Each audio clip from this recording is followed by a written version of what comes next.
খেয়াল করবেন, জিনিসটা একটু বোঝার চেষ্টা করবেন। যে ভালোবাসার নির্দিষ্ট কারণ থাকে সে ভালোবাসা বেশি দিন টিকে না।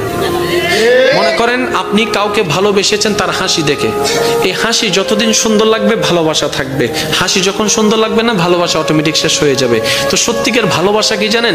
যে ভালোবাসার কোনো নির্দিষ্ট কারণ থাকে না, যে ভালোবাসা অন্তর থেকে হয়ে যায়, অনুভব থেকে হয়ে যায়, নির্দিষ্ট কারণ খুঁজে পাবেন না। না আপনার হাসি দেখে হয়েছে, না আপনার চোখ দেখে হয়েছে, না আপনার ব্যবহার দেখে হয়েছে, কোনো কারণ ছাড়া আপনি অটোমেটিক আপনার অন্তরে ফিল চলে আসলো, আপনি ভালোবাসা শুরু করলেন, যেটা আপনি দেখেন নাই, না দেখে ভালোবাসা শুরু করেছেন।